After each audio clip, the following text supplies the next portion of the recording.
This video is for any aspiring director, producer, screenwriter that has a script that is ready to shoot and is eager to learn how to get what is on the page onto the screen with a minimal budget. There is a proper way to prepare so that you are guaranteed to have a successful production, and it's called pre-production.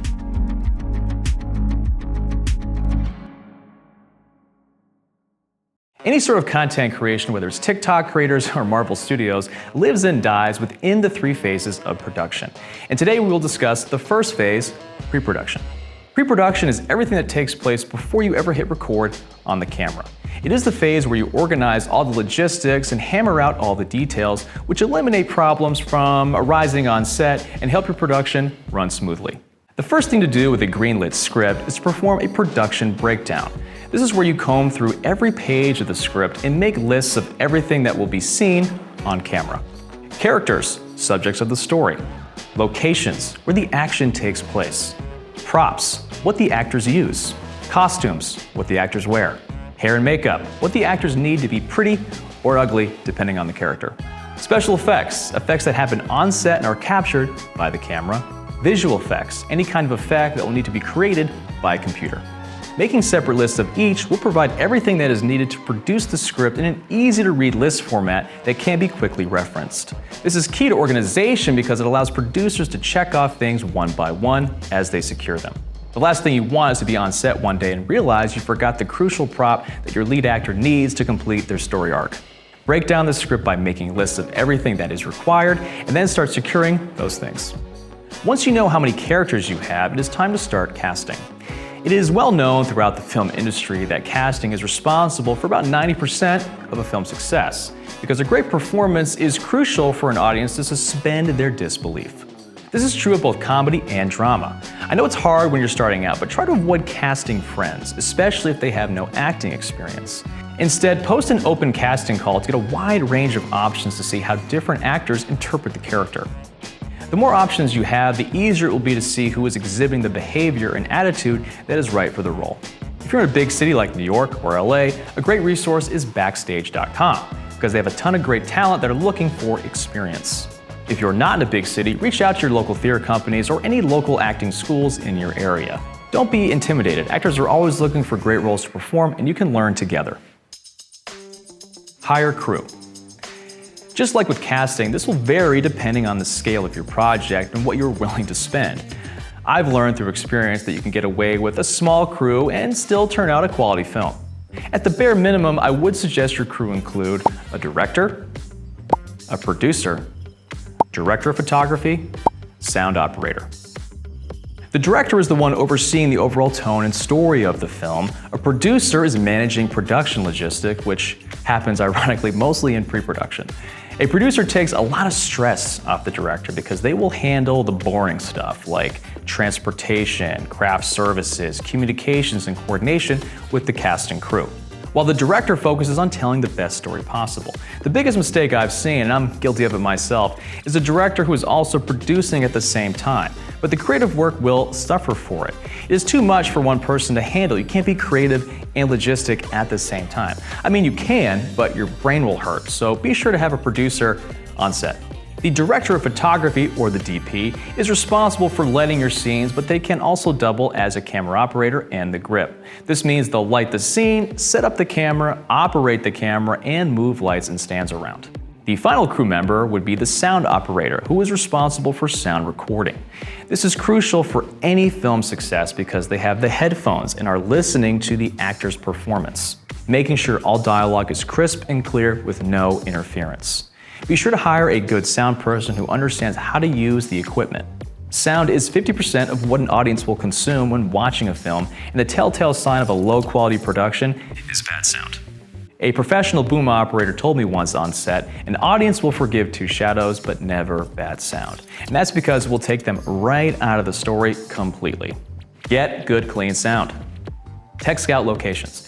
This is one of the most underrated parts of low-budget filmmaking, but the most crucial because there are so many factors that go into picking a place to shoot. On a tech scout, first look for sound issues like air conditioning units, airports nearby, trains nearby, highways, intersections, factories, schools, kids swimming in the backyard pool, etc. Noise pollution is everywhere, and we must be mindful of it and try to minimize it as much as possible, because sound interference will slow down your production. Trying to record dialogue scenes with loud planes flying overhead will stop a production in its tracks because you waste so much time waiting for those planes to pass by. A tech scout can literally save your production. When performing a tech scout, be sure to do this at the same time that the production will be taking place. So if you're shooting from 3 to 5 p.m. on a Thursday, make sure you do the tech scout at 3 p.m. on a Thursday. This way you get the full experience and there won't be any surprises. Personal anecdote. I once scouted a place during the day and everything was great. But when it came time to shoot the scene, we kind of ran a little long and continued shooting into the night, and all we heard were tree frogs and grasshoppers chirping away. If you can, bring the DP with you on the tech scout. This way they will know where the sun will be in the sky and how it lights the location. This will tell them where they can put the camera, where they can put lights, C-stands, etc. The tech scout will also tell the DP how they can power lights. Will they need to bring a generator, or will there be outlets that they can run stingers to? Also, the tech scout will tell you if there is a place to stage all the gear. You don't want production equipment too close to set because it will get in the way, slowing down production, because you have to move gear around so it doesn't get in the way. Also, look for a space that can be the holding area. This is where actors can rest comfortably and not be in the way of the crew. It's also where you can stage your craft services, aka the food that will be served to the cast and crew. And the last thing will be scouting transportation to and from locations. Is it easy to get to this location? Will there be a place to park a car or multiple cars? All these factors must be considered before selecting a location for production. Rehearse with actors.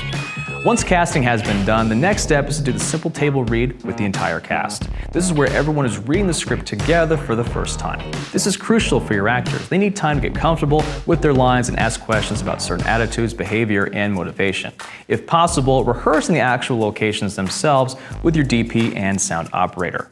This will allow the director to block the action of the scene and then start discussing the coverage of the scene with the DP. This is important for any production because we may have an idea of how the scene would play in our head, but until you see the location and the actors in that location, you may realize that something doesn't work or maybe there is a better way to do it. But you don't want to find that out on the shooting day when the clock is ticking. Figure this out during rehearsal so that on production day you capture the best scene possible. Make gear list.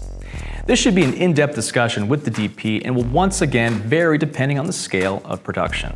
Nevertheless, it is important that you decide what camera and lenses you want to shoot with. This will be heavily motivated by the tone of the story, which is decided by the director. Pick a resolution that you will record in, keeping in mind what the final deliverable version would be. If you want room to crop and reframe, be sure to record in a larger resolution than the deliverable resolution. Will you need a tripod, or is everything going to be handheld? Do you need a drone shot? Do you need a gimbal? What kind of lights do you need? How much light do you need? Is this a comedy with lots of light or a moody drama with very little light? Answer these questions and it will help you sort out what gear you will need for production. Decide how you are recording sound and discuss this with the sound operator. You can record directly into the camera or use an external audio recorder. Decide which microphones you'll be using. Are you using a shotgun microphone or lavalier mics or both? If you need help understanding the differences, check out our Audio for Video series of educational videos. Storyboarding. After rehearsing and location selections, making storyboards is the next step. Storyboards are a vital visual representation of the entire film that the crew can work from. If you don't like to draw, don't worry. The most rudimentary sketch will communicate the visual language of the story. If you need help, StudioBinder.com is a great resource offering simple templates to keep your storyboards consistent and organized. Once the storyboards are done, a shot list can then be created. A shot list is exactly how it sounds. It is literally a list of shots that you give a number. The number is associated with that scene, so how I like to label my shots are like this. This way, with each scene, a new list can start from the number 1. This will translate directly to shooting because you will write the scene and shot number on the slate and someone will call it out before the director says action. Shot lists are vital to a smooth production. It also allows for the creation of the final piece of pre-production, the shooting schedule. The shooting schedule is the last piece of the puzzle every filmmaker needs before showing up on set. This will tell the cast and crew what the shooting day or days will look like and what to expect. However, you cannot make a shooting schedule before you do the previous steps because each one informs the next one.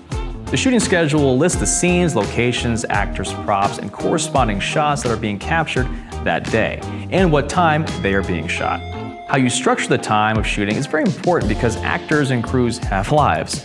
For instance, you may only have an actor for a certain amount of time during the day, and the shooting schedule should reflect this. meaning all the shots that include that actor need to be done first before they leave. If there's a complicated shot that requires time and energy to pull off, schedule that shot in the late morning so the cast and crew have the most energy, and save the easier shots for the end of the day when everyone is tired. How the shooting day is structured can make or break the success of the production.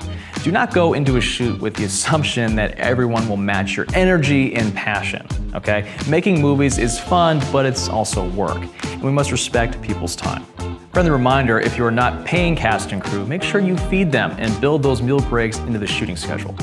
Brain book. Keep all the logistical and creative documents in a binder. This should include a hard copy of the script, the production breakdown lists, the storyboards, the shot list, and the shooting schedule.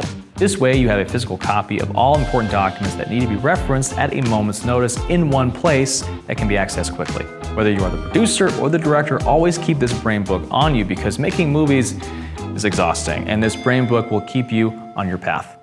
Make a call sheet. This is a simple one-page document that contains all the vital information about that specific shoot day.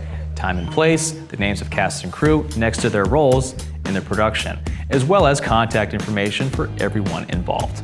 It contains call times, which tells individual cast and crew members what time they need to show up to set to be ready to work. Generally, you want the crew to show up earlier than the cast because they have more to do, and you don't want actors sitting around waiting with nothing to do. It will also contain a local weather report for the area, along with a brief description of the day's events.